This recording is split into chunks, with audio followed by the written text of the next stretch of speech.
Kalau Ko Aven sih nggak usah ditanya. Om Aven itu terkenal. Kalau saya yang nggak dikenal.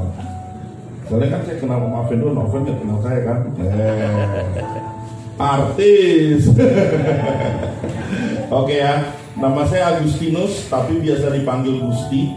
Kenapa dipanggil Gusti? Karena saya tidak mau dipanggil Agus. Terlalu banyak orang namanya Agus. Sementara saya ini bukan wong Jowo. Aku ini orang Sulawesi Utara. Lebih tepatnya orang USA. Ungke Sangir asli.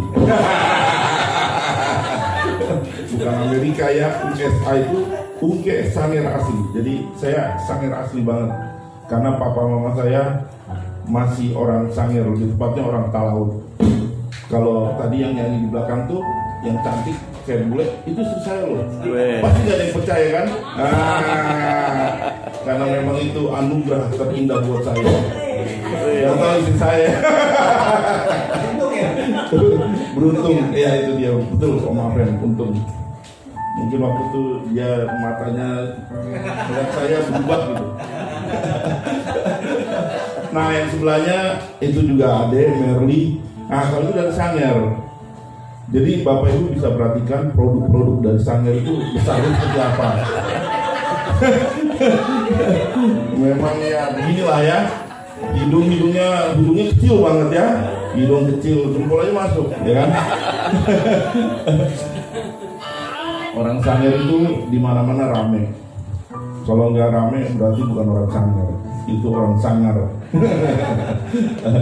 Oke, kami udah menikah berapa tahun ya? Kok jadi lupa sih? 8 tahun, masih baru.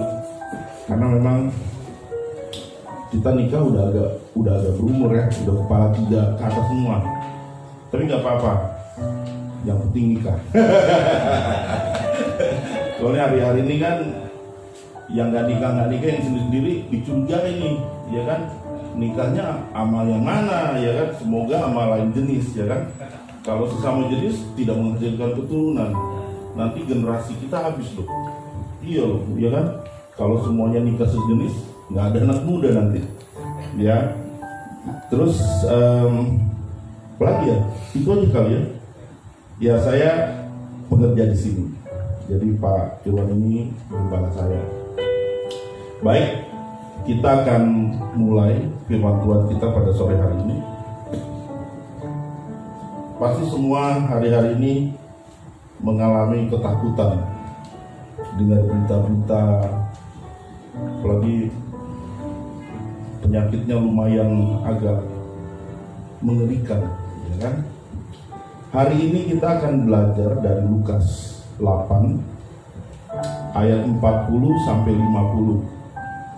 Di situ bagaimana bercerita tentang Tuhan Yesus menyembuhkan anak perempuan Yairus dan seorang perempuan yang sudah 12 tahun pendarahan. Nah, sebelumnya saya mau kasih introduction dulu ya. Introduction seperti ini. Sadar atau tidak sadar, kita ini sekarang hidup di tengah dunia yang terus berubah. Bahkan bisa dikatakan terakhir ini perubahan itu luar biasa cepatnya. Lebih banyak perubahan, ini ada catatan. Lebih banyak perubahan dalam 10 tahun ke depan itu daripada dalam 250 tahun terakhir. Berarti percepatannya luar biasa. Teknologi baru mengubah cara kita hidup dan bekerja. Teknologi juga memungkinkan perubahan yang luar biasa. Sebagian besar generasi mendapatkan manfaat dari perubahan ini. Namun ada juga yang meminta perhatian kita untuk berhati-hati. Karena semakin bebas, tinggal pencet, tinggal buka, kita sudah melihat berbagai macam informasi. Ada beberapa fakta di sini yang menjadi catatan juga. Setiap hari video Facebook itu ditonton 8 miliar kali setiap hari. Sementara kita buka kita berapa kali? Nggak usah ditanya ya, udah masing-masing. peningkatan dramatis dari rata-rata 1 miliar penayangan harian setahun yang lalu cuma 1 miliar, sekarang jadi 8 miliar. Setiap bulan sebanyak 93% dari semua milenium yang terkoneksi internet itu mengunjungi YouTube. Jadi YouTube itu sekarang lebih penting dari segalanya. Pada tahun 2020, e-sport, tahu e-sport ya? E-sport itu kayak permainan game yang di internet itu, permain video kompetitif. Mereka memperkirakan akan menjangkau hampir 500 juta penggemar di seluruh dunia, melebihi olahraga populer bola kaki atau bola basket. Bayangkan itu ya. Dunia yang kita tinggali sekarang itu sangat berbeda dari kemarin. Semua bicaranya tentang kompetisi, betul nggak? Kompetisi, dan dunia menghalalkan segala cara. Sementara kita tidak bisa seperti itu. Dan di tengah-tengah perubahan dunia yang berubah ini, semuanya pengen jadi yang terbaik, entah dengan cara yang seperti apapun. Mungkin yang bisa menyadari perbedaan ini, perubahan ini, itu yang udah tua-tua kali ya. Seperti Om Afen udah pasti, ya kan, tua, ya kan? Iya, saya tadinya Om Afen aja, saya nonton beliau ini masih kecil loh. Beda, ada beda 70 tahun kan kita Pak.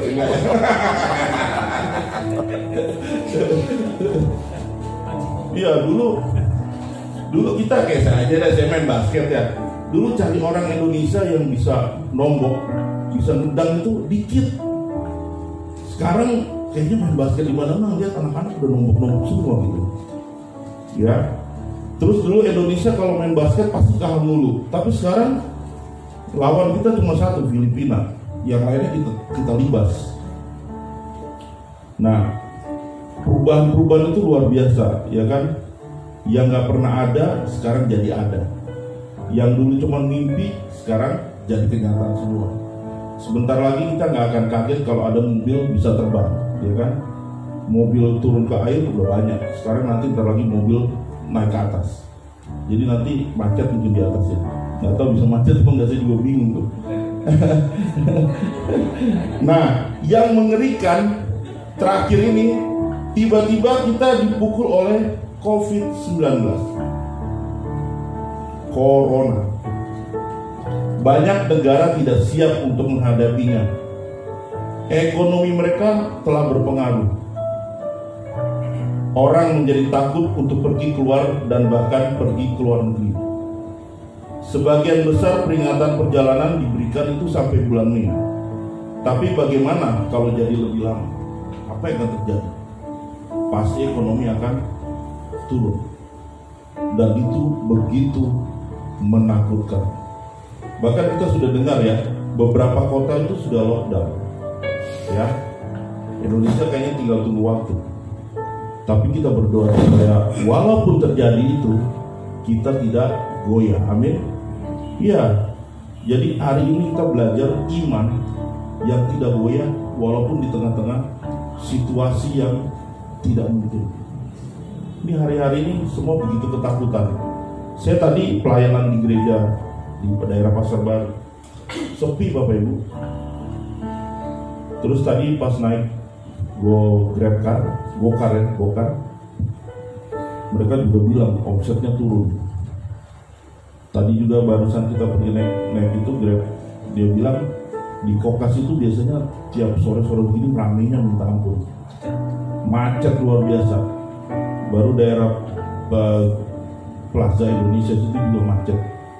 Tapi katanya sekarang berubah sekali. Nah, jadi bukan main. Kemarin gunting rambut saya. Itu gunting rambut daerah Pondok Kelapa loh ya. Nggak keren kan itu Pondok Kelapa. Aduh, di mana nih Pondok Kelapa? Nggak ada di peta kali kalau bilang Pondok Indah, ini bebas Pondok Kelapa. Itu aja pengaruh loh. Saya pas datang tuh biasanya saya ngantri karena itu salah satu tukang rambut paling bagus di situ. Saya nyelonong aja terus mereka pada tidur-tidur. Saya tanya, kenapa Pak? Aduh Pak, pengaruh banget Pak sejak ada corona. Coba itu yang kelas kampret itu kepengaruh, apalagi kelas kakap ya kan. Jadi luar biasa loh, begitu menakutkan sampai orang gereja-gereja besar berapa yang membatalkan ibadah. Ya, hanya karena satu virus ini. Jadi ini bukan main-main. Dunia benar menakutkan. Nah, pertanyaannya, apakah orang percaya masih ada harapan? Nah, itu dia. Masih ada harapan di tengah-tengah kesulitan. Sekarang kita baca Lukas 8.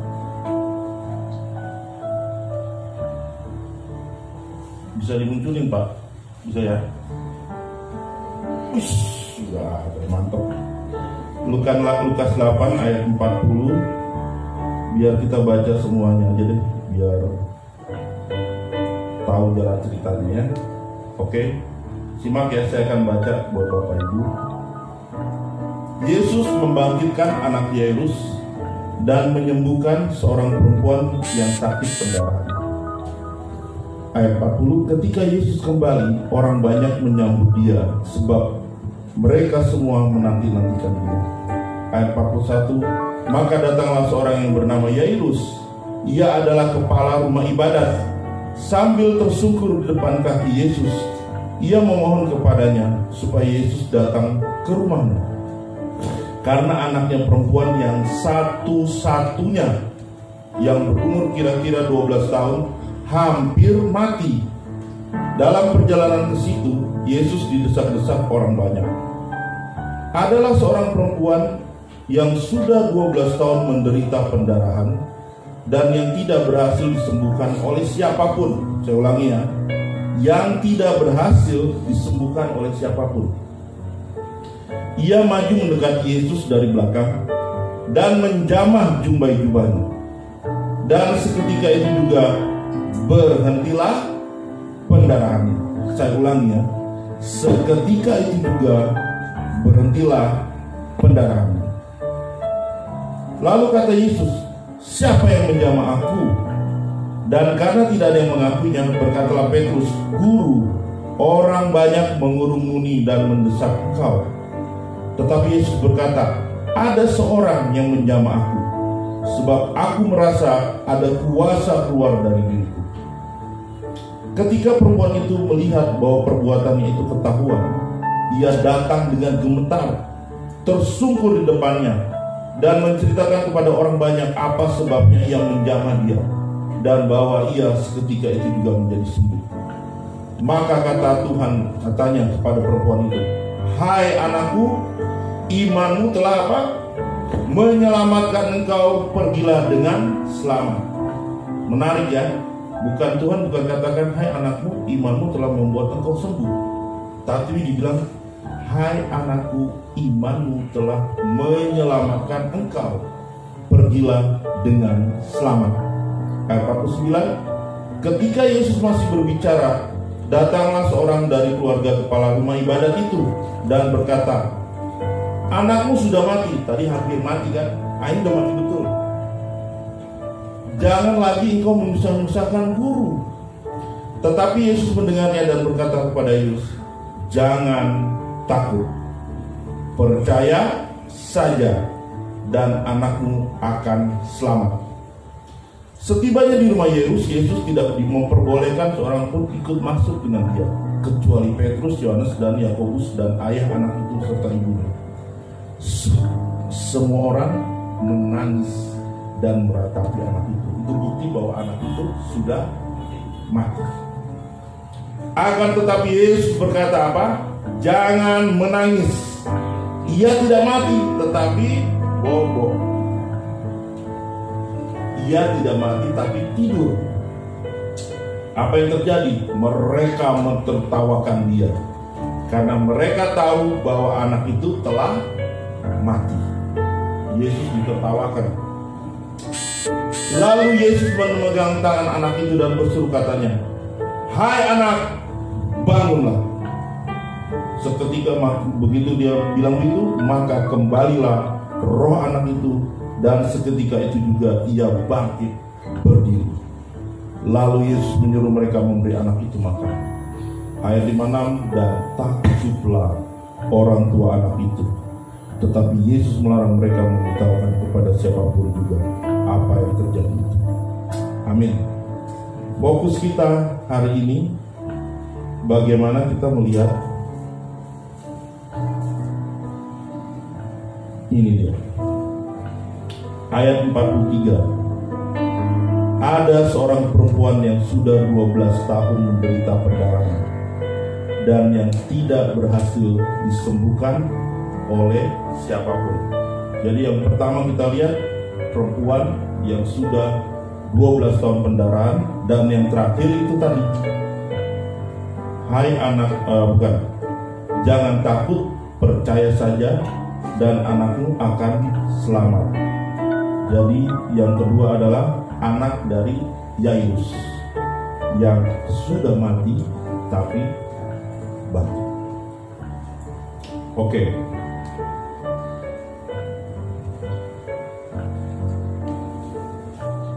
Padahal kalau kita lihat di sini, yang duluan minta tolong itu adalah Yairus, betul ya? Tapi ternyata mujizat Tuhan justru terjadi kepada perempuan itu yang pendarahan duluan. Jadi saya melihat di sini memang Tuhan Yesus mengerti mana yang harus ditolong dulu.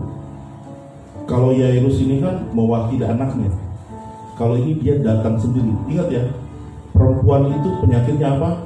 Pendarahan. Pada waktu zaman itu, pendarahan itu najis. Jadi kalau seandainya najis, dia difungsikan di satu tempat khusus, ditaruh di situ. Nah, kalau kita ada di tengah-tengah mereka, kita bisa dihukum berat, jadi lemparin, bisa mati konsekuensinya. Tapi yang membuat dia jadi berani itu karena memang dia sudah 12 tahun berusaha mencoba mencari penyembuhan dengan segala cara, tapi ternyata di bulan situ dia tidak bisa sembuh. Ya kan? Ayat 43, sudah 12 tahun menderita pendarahan dan yang tidak berhasil disembuhkan oleh siapapun. Saya yakin dia sudah kemana-mana mencari kesembuhan, tapi dia tidak dapatkan kesembuhan itu. Sementara dia lagi berharap-berharap, dia dengar ada orang yang namanya Yesus. Kan Yesus terkenal, terdengar banget karena kesembuhan. Jadi orang ini betul-betul mendengar dan membuat kesempatan ini tidak dia sia-siakan, walaupun ada resiko karena harus dia tanggung karena dia pendarahan, tapi dia tidak peduli. Dia datang pada Yesus dan akhirnya apa? Dia sembuh. Jadi imannya, kepercayaan dia tidak bergantung pada situasi. Situasinya sulit, iya dong, lagi pendarahan, berani ada di tengah-tengah dan berani datang langsung menjamin Yesus. Hari ini kita juga kan lagi ada di tengah-tengah situasi yang tidak gampang, situasi yang tidak sulit, tapi mari kita tetap datang mencari Dia. Amin. Harapan kita tuh cuma Yesus saja, nggak ada yang lain. Kalian, kita mau harapin apa sih? Dunia semua pasti akan goncang, semua akan goncang. Ekonomi sudah pasti, nggak usah ditanya lagi. Ini kalau 2 bulan ke depan atau 4 bulan, 5 bulan ke depan begini terus, pasti selesai semua. Iyalah, semua terdampaknya luar biasa. Saya pasti jadi kurus nih Pak mungkin. Udah nggak bisa makan apa-apa. Iya kan? Bayangin kalau misalnya restoran yang terkenal, di restoran itu ada satu aja yang kena pelayannya, selesai, pasti tutup itu restoran. Siapa mau makan di situ? Iya nggak? Jadi ini luar biasa. Kemudian tadi Yairus, kita tahu tadi jelas Alkitab juga bilang ada dia punya anak buah yang datang bilang bahwa anaknya sudah mati, sudah selesai bos. Nah, kadang-kadang ada hal-hal di mana Tuhan Yesus tidak bertindak langsung. Kita ingat cerita tentang Lazarus. 4 hari ya Pak, sudah mati. Tapi ternyata Yesus mau membuktikan dengan Jairus juga termasuk anaknya, bahwa kematian itu tidak bisa menggagalkan rencana Tuhan. Kuasa Tuhan itu tidak bisa dihentikan oleh kematian. Kuasa Tuhan itu lebih besar dari segalanya. Yang bisa mengalahkan kematian itu yang saya tahu cuma satu, Yesus. Karena Yesus tidak pernah jadi almarhum. Dia mati, tapi dia bangkit. Dan dia sekarang ada di surga. Semua orang-orang hebat, semua orang-orang yang berpengaruh, semua orang-orang yang jago seperti apapun, akhirnya semua almarhum. Tapi Yesus tidak pernah almarhum. Kenapa? Karena dia mengalahkan maut. Itu berita sukacita yang buat kita. Jadi hari ini sepertinya ada kematian sedang mengintai kita. Kita nggak perlu takut, Bapak Ibu. Hidup yang sekarang ini sementara, terbatas. Terbatas itu tadi gimana? Ya terbatas. Hidup yang ke depan itu tidak terbatas. Kekal. Jadi di sini saya tanya, siapa sih di sini yang akhirnya nggak akan mati? Boleh nggak tangan? Semuanya akhirnya mati. Ya kan? Masalahnya duluan siapa nih? Ya kan? Belum tentu loh yang tua duluan mati, belum tentu. Ya maafin ya. Ya. Sorry, saya tahunya cuma maafin yang tua di sini loh. Om Budi belum tua soalnya. Ya. Jadi yang tua itu belum tentu mati duluan, belum tentu meninggal duluan. Ya kan? Yang sehat jangan dibilang gue matinya ntar, yang udah sekarat itu yang meninggal. Kemarin ada pendeta, namanya pendeta Lewa KBC. Istrinya udah sekarat sekali. Orang udah bilang, bentar lagi mati. Bapaknya sehat bugar. Lah, barusan bapaknya meninggal. Istrinya yang sekarat nguburin bapaknya. Siapa yang tahu? Tapi yang pentingnya bukan mati atau gimana. Yang penting sekarang pertanyaan cuma satu. Ini kalau mati kemana, Li? Yakin ke surga nggak? Makanya kemarin menarik nih. Kita kan habis pelayanan kemarin sama Om Budi, sama Pak Irwan, sama Kaleb. Nggak tahu gimana Om Budi kena stroke ringan. Pertanyaan saya cuma satu untuk Om Budi. Saya nggak penting mau gimana. Yang penting cuma satu, Om Budi ya akhirnya di surga. Makanya saya nggak langsung tanya. Saya nggak pengaruh Om, mau mati besok, mau mati ntar lagi atau kapan.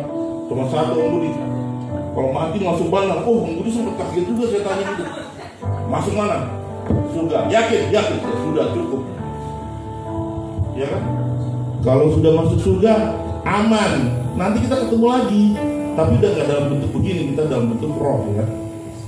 Jadi kematian kita itu cukup sekali. Tapi kita hidup 2 kali.